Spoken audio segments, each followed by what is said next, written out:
Welcome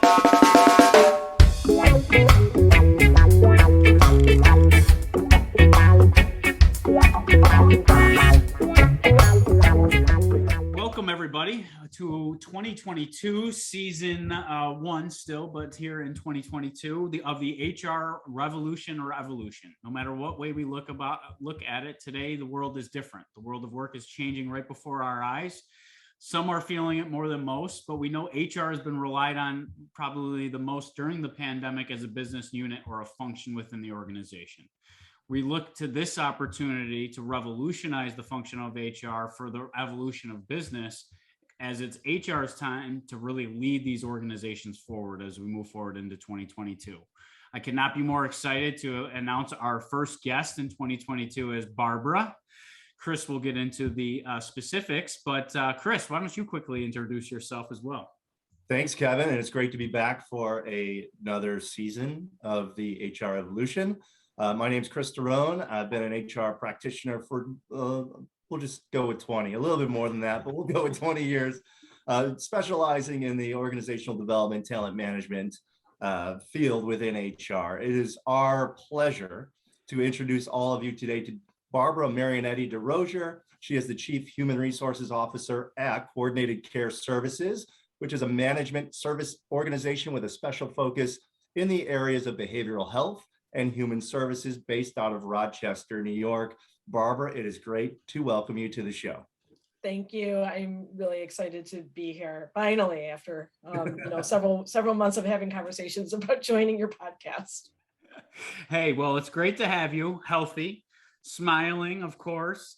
And we obviously like to get to know HR professionals on a deeper level. Sometimes our interactions are brief and it's all about us. So now we're turning the mic back on you. And Barbara, when you were first getting up in the morning and you really have to put on a song that's going to pump you up, what song are you putting on? Oh, that's interesting. So it's my go-to favorite song that's always like in my head for some reason, but Fame from the 80s Irene Cara. It's the only song I know all the lyrics to. Otherwise, I make up the lyrics to every other song out there. That's exactly how I listen to music, Barbara. Every song, and then you like, now that we have that Alexa in our kitchen, and you're like going with the lyrics, I've realized how few lyrics I actually know. I just have been making up words. Exactly. I think we sang it in like 5th grade chorus, so that's the only reason why I know it. Well, that's a great song that'll pump you up and get you ready every day. Yeah.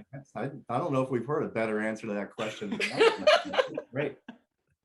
What's one thing that people maybe don't know about you, Barbara? You know, just as an individual, human, hobbies, interests, anything like that. I actually answered this question earlier this week in a meet and greet with some new employees.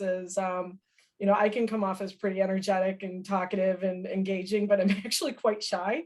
And so it's a little bit more of me in a way where I feel like I have a role.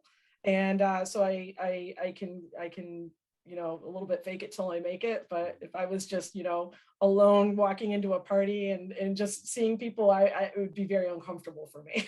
Interesting. Thank you for sharing that. I appreciate it.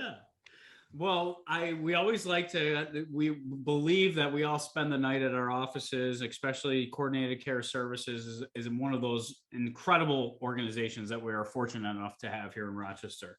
And before we kind of get into what you get to do for CCSI and the great work that you've kind of been exposed to over the years as being a top end HR practitioner, I wanted to ask you, what does the revolution of HR for the evolution of business mean to you, Barbara? Kevin, we've had conversations about that, you and I. I am very excited about where HR, but also just how work is going to look like in the future. Mm-hmm. I was, through this pandemic and there's nothing good about it, but if we had to have one silver lining around it, it's really changing how people are working, and it's really making people reevaluate their priorities as to what they want out of a work environment. And I think that is exactly what I'm passionate about, in creating an experience where people just feel really supported, where people feel like, they can do their best both, at work and at home. And I know that I work for an organization at CCSI that fosters that and fosters this long before the pandemic, but it just allowed us to do it more efficiently and really prioritize it, through the pandemic, because people had to work remotely, people needed more flexibility, and where that may have been a little bit more challenging to get all the business units to buy into that before the pandemic. Now there's just no reason to go back to the old way and be more progressive in figuring out new ways of working together. Yeah, I love that. I just love hearing you say there's no going back to the old way, right? I mean, it's kind of like I have no interest in going back to the know, old way. exactly. I don't think employees do either when you look at it. So I think a lot of organizations are going through that, Barbara, and they're, maybe a couple of months ago, everyone thought, okay, great, sound the all clear bell, we can get people back into the office. And then, what happened with Delta and now Omicron. What are some of the key success factors do you think that organizations need to put in place to ensure that they're able to do that, go to a remote, go to a virtual environment and be effective and productive still? Chris, I think that we've already proven that we can, because we in New York State we were on pause. We had to limit our capacity in offices, and we had to work remotely, and so it was business as usual as much as possible. People had to be, this is the buzzword, but people had to be agile and nimble. But I think that, business has to be that anyway. It's not just because of, the pandemic.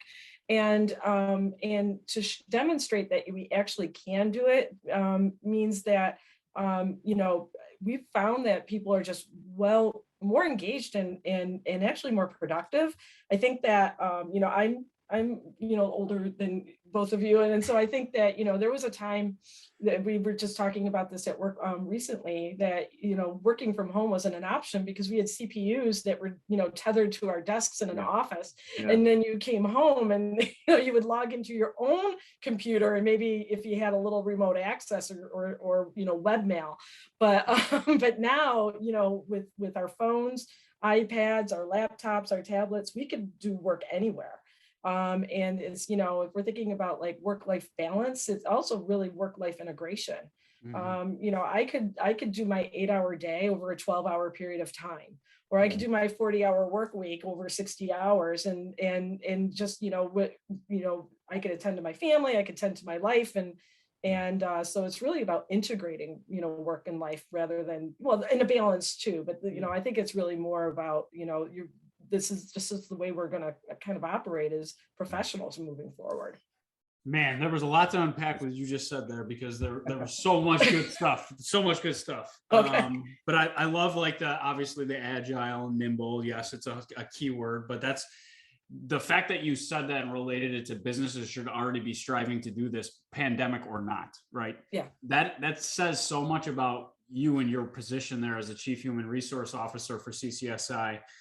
Is that is talking about giving people the tools and constantly reevaluating the tools that you are giving people to enable their success in their given function within that company, right? Yes. We talk about finding more. Chris did a fascinating interview just before you, Lewis, and he talks about finding the purpose, right? Unlocking the purpose of the person's position, right? And I know that's something that you guys do a lot at CCSI, is that you're always asking the question why, and it's almost like never good enough. Can you talk about how you guys got there and how you kind of built that relationship with the CEO to say like, hey, we got to get comfortable with change, and we got to get comfortable with change fast?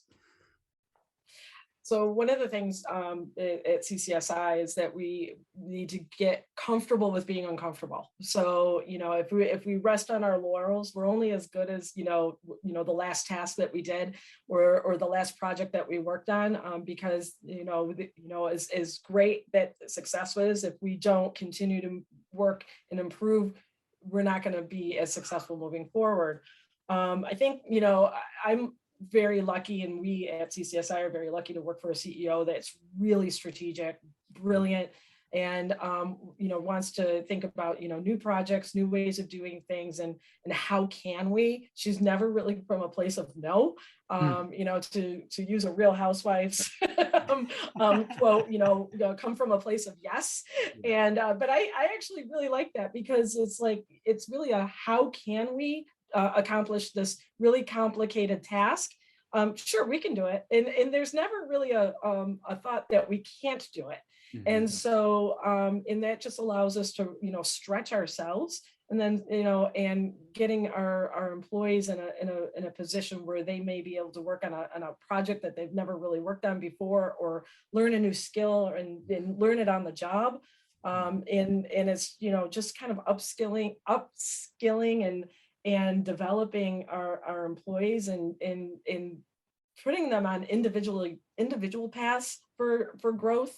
We at CCSI always believe that succession and career progression and trajectory is not the ladder of always going from, individual contributor to supervisor, manager, director, and to an executive, but it's however that is most meaningful to you. And, there's so many different paths. We recently had a vice president that has decided that, she could probably do better work for CCSI by stepping back in her role and working on an area of practice versus running, several area of practices. And she's so talented in that area, and that she identified that herself and brought that as a business proposal to the president. And we were like, yeah, we'll figure this out. We'll make the necessary changes, and so that you can do this, because it's a need in the community and it's a need in our organization. So, I'm really excited about, that level of there's not really a lot of no, but there's a lot of how can we. Yeah, I see a lot of envious HR practitioners either listening right now, because that's usually one of the biggest complaints that I've heard, right? Is that it is that CEO relationship that they have now, but that doesn't just happen, right? You have to build that trust. And yes, the CEO may have the idea that I empower my people, but you still have to develop the time necessary to build that credibility to earn that trust. How did you start to do that when you first started there 6 years ago?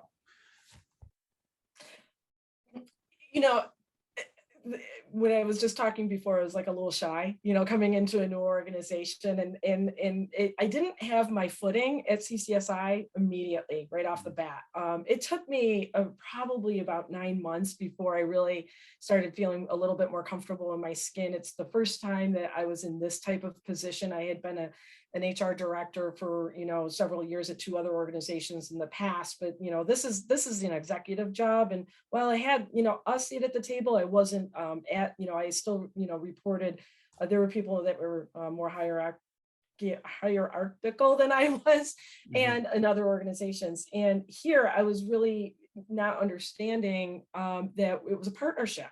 We were all, different, important cornerstones or important legs to the table of our organization and leadership team.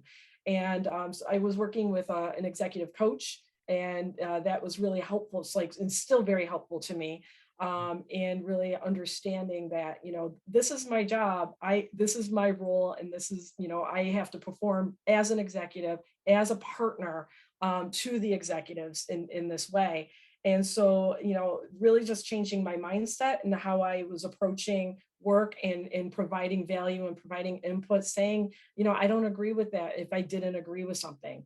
And really, just kind of putting on my big girl pants in my big girl job and being brave in spaces that may have been uncomfortable for me in the past. And it was just really stretching myself. Yeah, that's great. I mean, there's a lot of great lessons in there, Barbara. And think about people who are listening to this and doing their own self-assessment on their own, where they may sit within their organization. I want to change the topic a little bit. I know diversity, equity, inclusion, belonging is a big topic for a lot of, chief human resources officers heading into 2022.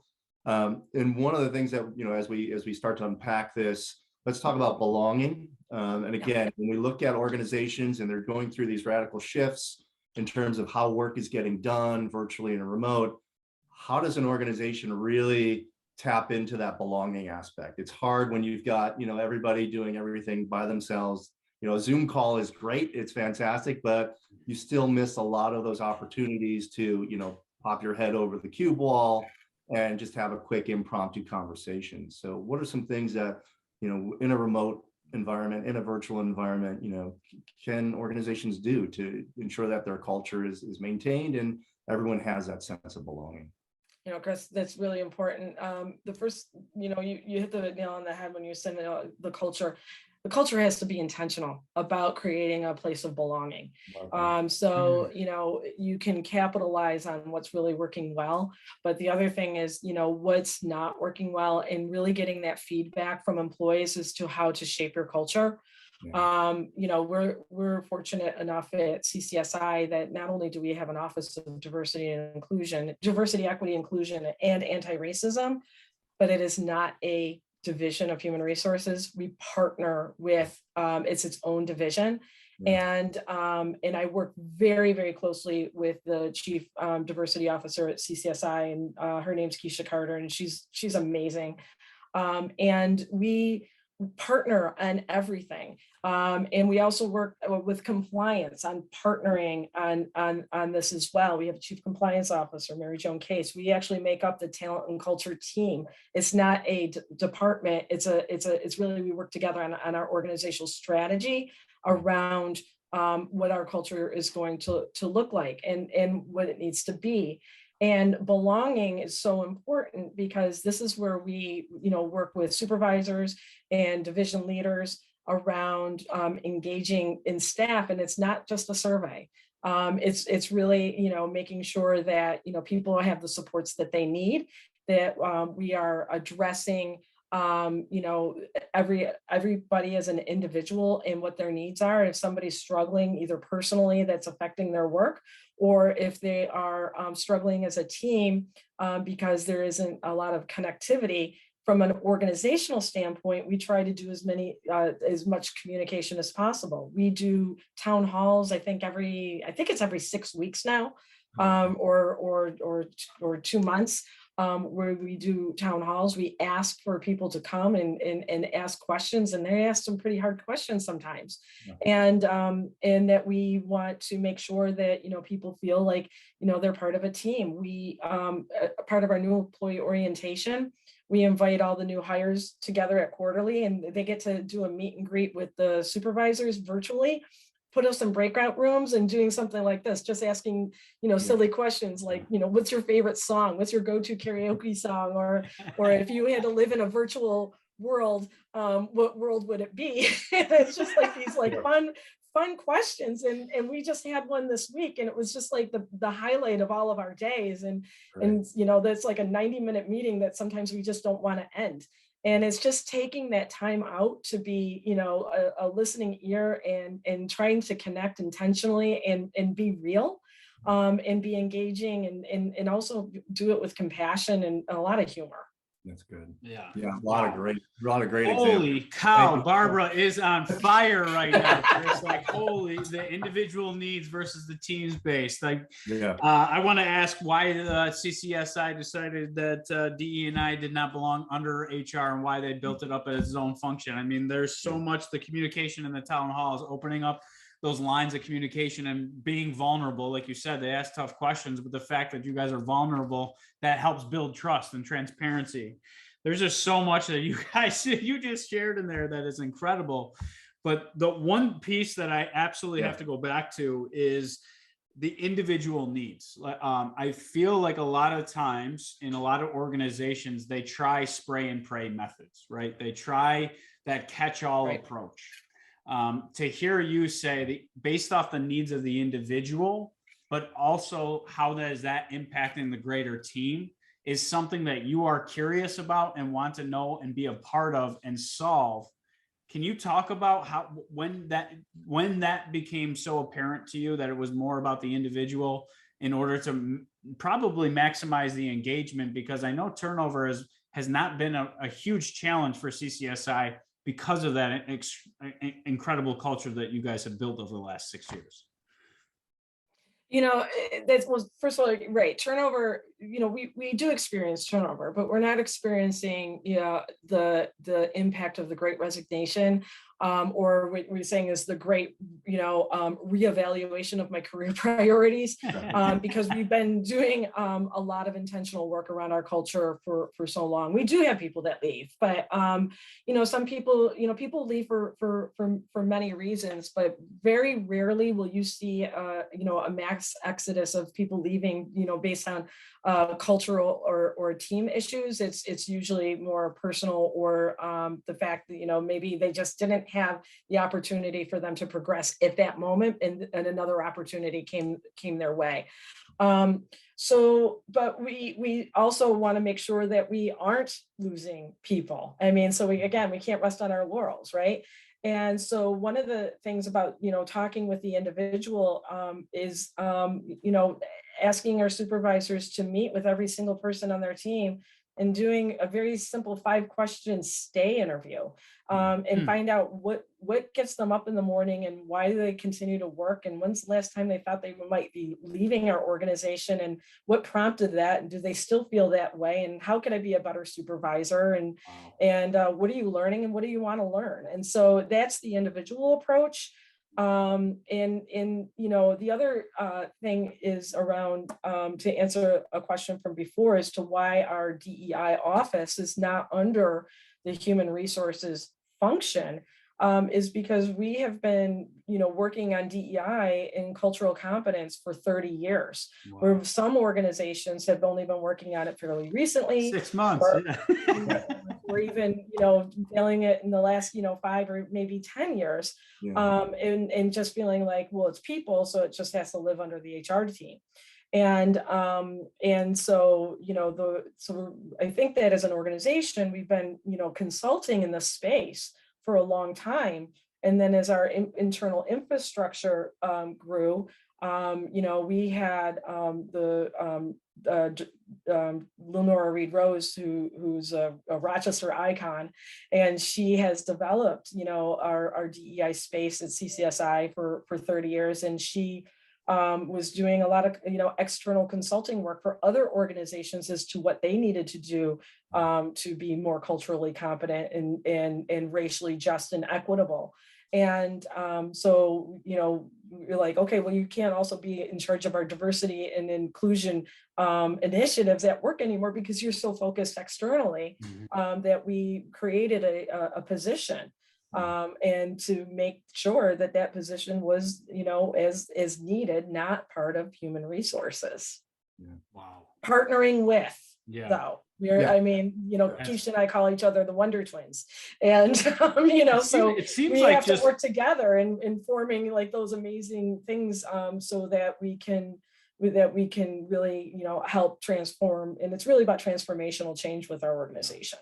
The one common theme, because I know Chris has got a great question coming, but Chris, the one thing that I keep hearing is almost like that the business units aren't siloed at all. It's like a constant, like channels or circles of communication are constantly happening between.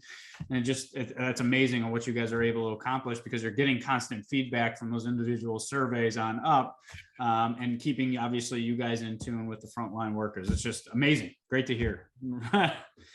And I think that it's that also common thread of it's refreshing to hear that diversity isn't just something under HR, right? Just it's owned by owned by the organization, right? Because oftentimes it's, something happens and we've got to do something, we have to react or respond. And to Kevin's point, it's a bolt-on, it's an add-on that, it sounds like human resources should take care of this. So we'll just culture is owned by the organization. And engagement is owned by the organization, right? So all of that, I think that hearing you, tell us about how it's done at CCSI is really helpful. And I'm putting my hat up. I'm listening to this episode. What am I taking away? Is wow, if my organization isn't like that, what do I need to do to either increase those communication circles, as Kevin said, or how do we reposition this so that everyone knows, what the expectation is and the understanding is around ownership, which leads me kind of to leadership. And I noticed that you posted a little while ago that you just went through a big leadership program at CCSI. Tell us a little bit about that, and specifically, where do you see leadership development going in 2022? I mean, what are the key areas that, organizations should be focusing on when they look at developing their leaders? So we don't define leaders as a position, right? Everybody can be a leader. So, as adults, we all lead our own lives. So therefore, every person leads, the how they function in their job, how they show up every day, right? So let's just start, basically there. We just completed a year's immersive leadership development group, but we completed this one section of it, and we're going to move forward and continue with this. Dare to Lead, which is based on the Brené Brown Dare to Lead book. I'm a big Brené Brown fan. I'm actually reading Atlas of the Heart right now, and so we had a facilitator come in, and our executive team went through the book. Some of us have read it 3 times, 2 times. Some of us were brand new to it. And it's really about how do we want to show up for, and drop our armor and be courageous and be brave and really be real with each other at work, and how are we working as a leadership team? And then not only if we can perform that well in that way with each other as a leadership team, then how are we performing in our own organizational divisions? And then how does the staff that report to us at the executive team, how are they showing up with each other and being able to have real conversations and not have the meeting after the meeting and really just, having the rumble right in the room. I'm using a lot of Brené Brown language, but, this is exactly, really how we want to show up for each other and show up for ourselves and kind of really get real and be vulnerable. I think that's really important for us to be able to create a space that creates a lot of, psychological safety, that people can have that conversation, and that we listen with empathy and compassion. It's really about transformational change. So really excited that we have 2 more cohorts coming through of our next leaders, while our executive team is going through our next phase, which is because we're really, becoming an anti-racist organization, is we're doing what's called a reverse mentoring. And what that is that because our executive team is primarily white, is that we had asked for staff of color to work with us. So they are going to be mentors to the leadership team to ensure that how we are showing up and what we've learned in Dare to Lead is not going to be harmful to our BIPOC staff and community, and so to really have more insight and understanding of how when we're thinking about diversity, equity, and inclusion in anti-racism, we're not checking a box with a training. We're really learning how to be better people, in that. And so that's going to be part of our organizational strategy for learning and developing in that way. And so as we continue to learn and grow, new cohorts are going to come up, and this is just really kind of come down to teams. And then it's really about how we're showing up as leaders. So if I am an entry-level staff person, and I could be working as an administrative assistant or a receptionist somewhere, and leading how I am and how I'm showing up for people who are coming into the doors, or how I'm answering the phone, or how I'm supporting, a division in a way that's, kind and compassionate and vulnerable, and I can speak my mind with safety and be heard. And so, so we're on the precipice of this path for developing leaders in our organization. Two things pop up. Thank you so much for sharing that. The fact that the executive leadership team is at the forefront, because usually you hear we need to do leadership development, and the C-suite says, well, we're good, you can just work on everyone below. I think that sets a great precedent in the organization, and sets a great tone as well, that you've got your executive leadership team going through this and and obviously role modeling, the behaviors that you're looking for the entire organization to demonstrate, which is fantastic. And the whole idea around genuine, right? Being vulnerable, and having that approach, I think with the focus on just employee well-being and bringing your whole self to work. Yeah, authentic. There's a different dynamic now with leadership that, there's a different skill set that leaders have to be able to demonstrate, whether it's, showing more compassion or empathy or consideration and care when you're having these conversations. So that's fantastic. And the reverse mentoring is, jotted that note down. I'm hearing a little bit, but it's starting to gain speed, and, what a great approach. When you look at understanding and empathy, putting yourself in someone else's shoes, a great way to really bring that across and into the organization. So kudos. Yeah, we expect it to change how we operate. We expect it to change how we implement policies and implement how we're hiring and how we're holding people accountable for performance. How our benefits are going to be structured. I mean, it's we've been working intentionally on that for a long time, but I think that it's going to really help us continue to transform and be progressive and be at the forefront. I'm really excited about this program, and then our other programs around this, and then people also just need technical skills, right? In learning and development. But we're like, if we can teach this and then pepper in the technical skills, this is really what's important. This is how we're showing up as individuals. This is how we're showing up as people. And then if I can learn how to, do a pivot table in Excel, that's just the icing on the cake. Yeah. I love it. That's fantastic. Thanks, I love so there's like sitting back and you really hear like, after reading books and you read a lot of these articles that come out and you hear about like communication, how important communication is. You hear about continuously learning environments. You talk about all these different things, but hearing Barbara, like I just oversimplified a lot of the things that you just said, right?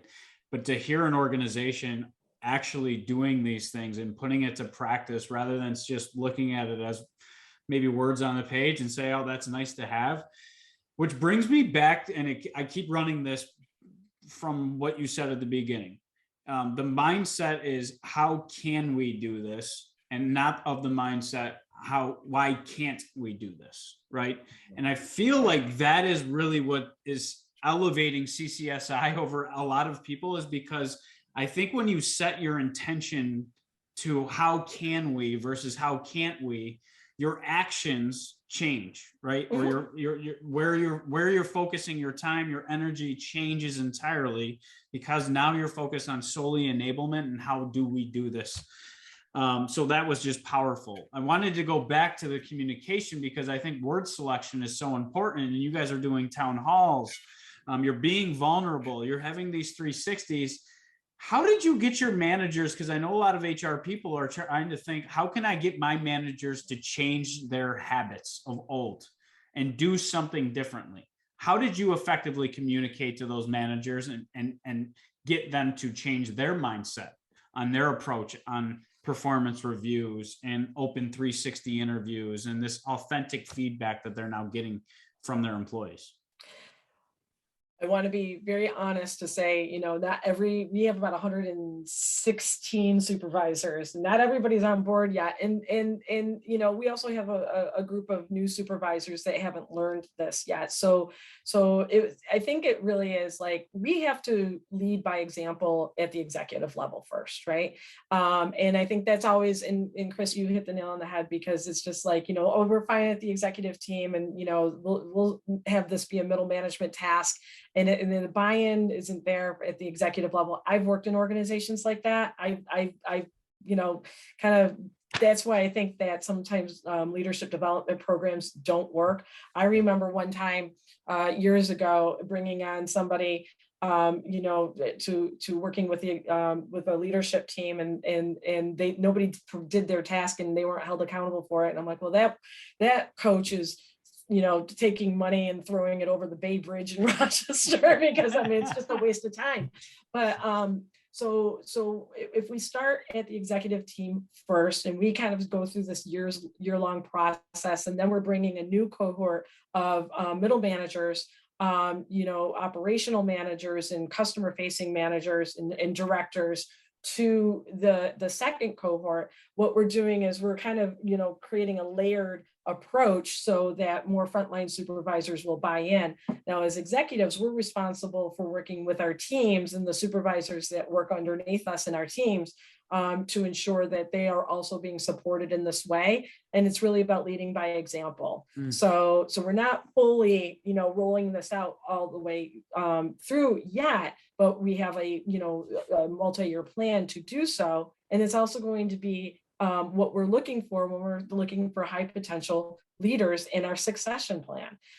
So this is going to be one of the big criteria for us to say who's developing, who's buying in, who's really starting to demonstrate with this, because we will be starting to hold people accountable for showing up in the way that we want people to show up. It's an intentional approach.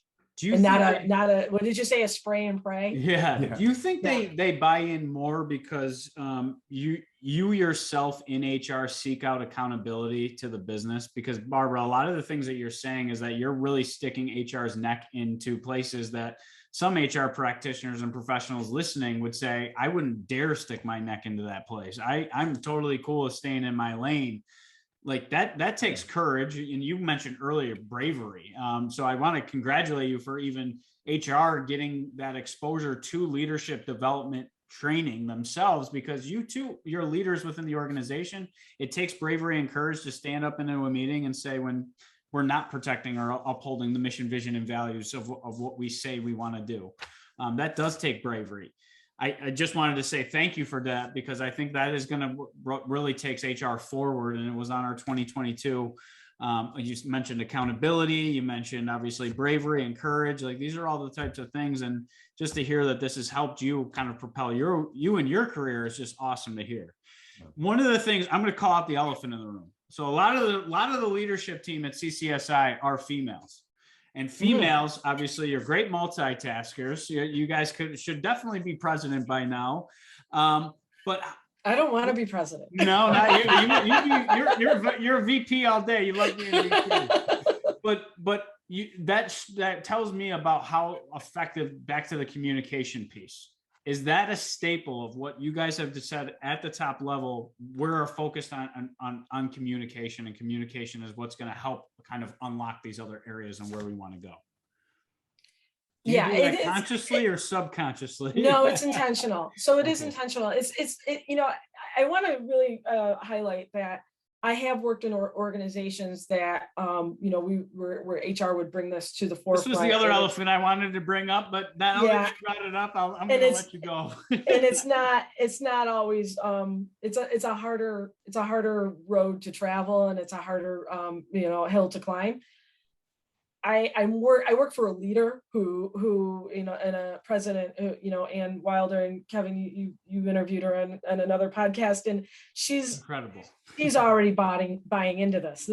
She's actually, oftentimes, and it was including this Dare to Lead, brought it to me and said, hey, what do you think about this? And I really like this book. And so she's, so it's really nice to be able to already have, some buy-in before you even bring an idea to the table. And it's nice to, really, work for somebody and just knowing, like, I know how she would think. I don't have to ask her. We're going to be on the same page. That actually happened last night. Something came up with a member of a new member of our organization. And, I'm like, I know how Ann's going to respond to this, and I'm not going to make it her problem, but she responded the exact same way within seconds. So, so it's nice to, not only partner with, but like have an alignment so you can anticipate, how that's going to work. But at the other end is, I have worked in organizations where, you try to bring up progressive ideas and things, and they're like, oh, HR has a seat at the table. Oh yes, we did a 1-day retreat on diversity training, so now we're trained. Yeah. I'm like, no, we're not. That's checking the box. And And, I mean, I'm reading some articles, in the newspaper over the last couple of days about, or like large organizations that were always about people. And now, a few years ago when Starbucks did the same thing, when they were having some big challenges, and they said, well, we're taking everybody offline for a whole day of diversity training. Now everybody's trained and we did a good job. And I'm like, but wait, where's the development? Where's the ongoing, support and accountability? And now we just see that, the employees are striking and unionizing because the organization is not living into the values that they're espousing to be, and that's just not living with an integrity. And so, you have to walk the walk. You have to, talk the talk and live into those values and really demonstrate that all the time. I mean, it's very different to work for a CEO that is understanding it, excited about it, innovative about it, progressive, and really and is excited about it. And I think that just really kind of builds on that excitement for me. It makes my job a lot easier. And then if get the executives on, all the executives on board, it's just going to be, easier to help us manage our own organizations. Did that answer your question? Yes, definitely. Okay. And I got one more because I know Chris is Jones and ask a question, but what did you have? Because you went back and you basically said you had to learn something in 9 months, and kind of taking back peeling back the onion further about what you just said. Obviously, you didn't have these opportunities in some of these other organizations that you had before. What did you have to learn in that 9 months to understand that you had that equal weight at the table? Finally, like, what did you have to learn personally in that 9 months? So then you were like, holy shit, I finally am working in this environment. What did Barbara have to learn to take it to the next step to where you are right now? I had to have my boss say to me, I need you to be a partner. I need you to tell me what it is that I need, what you need to tell me. Don't say yes to me. Tell me what I need to do. And I'm looking at you as a subject matter expert. I am looking at you as the Chief Human Resources Officer. And it really did click with me. She had to say it that specifically sometimes, because I think with those first 9 months when I was working there, I think I was saying yes to anything that she said, even if I didn't agree with it. And that was because that's what I was used to in other organizations. And I'm like, no, this is my job. This is my job. This is my strategy. This is for me to say, this is what the organization needs to help advance the priorities that we had laid out. And with talent and culture at the time, we didn't have a chief diversity officer. We didn't have a chief compliance officer, and some of those tasks were under me. And I was just like, this is like, can I do this myself? And I wasn't being strategic in my own thinking to be like, well, who can I partner with on this? But, I'm not really shy at work to finding, the partners. Like, one thing, I'm bad at math. So I always find the controller and the CFO to be my best friends in an organization, but I really wasn't thinking about expanding myself to like all the, excellent resources that I had in my organization. And then when we had that conversation, I was like, this is my job. This is what I need to do. And it really just helped me get unstuck and out of my way and do what I wanted to do and why I wanted to join CCSI. I think I just got, like maybe a little even imposter syndrome. Yeah. Wow. Yeah. I think that you bring up a lot of relevant points, Barbara, that I'd say, I don't want to talk for every HR professional out there, but similar experiences, right? And as we look towards the future of work, and again, we look at kind of skill-based work, I think it's exactly what you were talking about. How do I identify those individuals within the organization who have the skills, are going to be a good complement and help support me in what we're trying to get done? Yeah. I think that you gave a great example there. And that was kind of one of the questions, as we start to look at the time and wrapping up, maybe a couple of final questions for you is, down the road in the future of work, how do you see that continuing to evolve? And then more specifically from an HR professional, HR practitioner standpoint, what are the key development opportunities for HR folks that they need to be working on in 2022 to continue to stay relevant, to continue to provide value in their organizations? HR, I think the things that HR organizations need to do, and we all have colleagues that work in other organizations, and to hear some of the things that they're working on, and I hear organizations saying that we're progressive, but there's not an HR leader at the table, or even anybody that has an HR voice at the table. They might report to the CFO or the COO or an administrative officer, and but there really isn't like somebody that knows HR to be explaining these are the things that we need to do at the organization. I think that HR really has to demand that seat at the table or show their value, and demonstrate that value in many different ways. Provide evidence-based data, create some sort of even if they're not getting buy-in at the leadership team, create some sort of pilot program that has some success, and so that you can bring that success to the president or the CEO or whatever member of the leadership team might have some interest into what you're doing culturally. So I think those are some things like people are recruiting like crazy. I probably get a recruiter a call, every couple of weeks, and and they're like, oh, this is a very progressive organization, and the senior VP of human resources reports to the the CFO, and I'm like, no, then it's not progressive, it's personnel. And when I see things that say personnel and job descriptions, and I'm like, first of all, I'm not looking to leave, but I'm really interested in seeing how other organizations are structuring this. As far as the future of work for human resources is to help support a culture of change and transformation. I think that there's no reason why somebody has to be able, that when you're recruiting for new talent, you don't need to look in a 30-mile radius of your brick and mortar to say that I need to find the right person to be here. I mean, people can work from anywhere, and even if you're not set up to be able to employ, from different states because of employment laws and things like that, you could definitely, if you're in New York State, you can definitely find great talent in New York State, and they could work remotely. They could be hybrid. I mean, they could be semi-hybrid.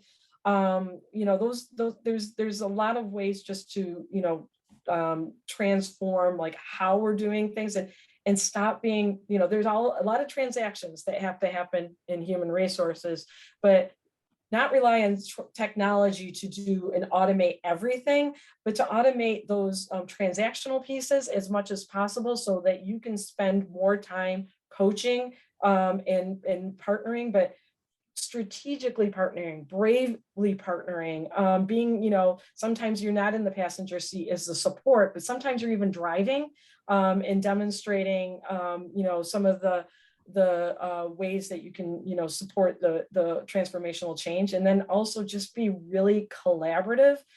So don't just be the HR partner to the senior leaders of this business unit. Bring in the marketing team, bring in the IT, team, bring in the, other partners to this organization, because HR is not the only business partner in the organization. Accounting is a business partner, IT, facilities, marketing, and, diversity, equity, inclusion, compliance.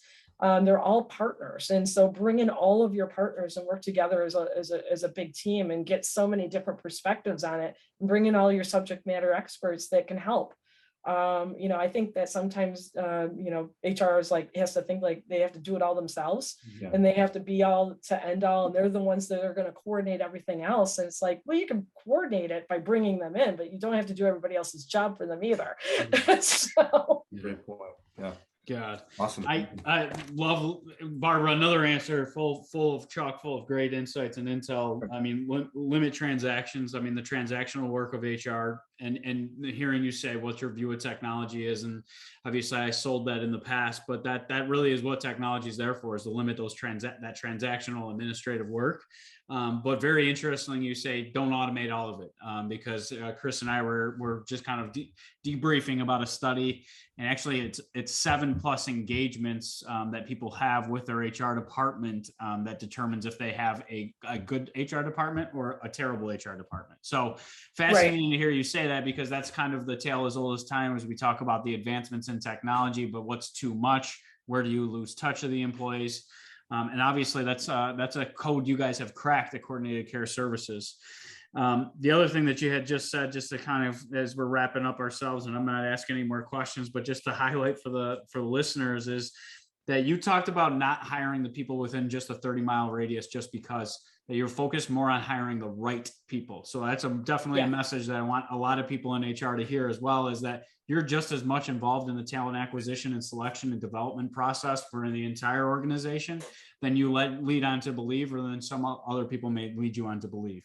Hearing Barbara kind of take that very holistic approach to the individual and then the team's environment is somebody that is very in tune with the individuals of their departments and understanding what people are really looking for from an employer. So incredible episode today, Barbara. I just wanted to say thank you so much for kind of bestowing your wisdom on us. Thank you. Sharing your stories with us, because this was hats off to you. One of the best episodes I think we've had. So thank you so much for being a guest, and thank you for having me. For other HR leaders to hear this message today, and hopefully take a few of these pieces of wisdom and apply them and see how much more valued they are within their departments today. So thank you so much, Barbara. Thank you. Thanks so much. Great.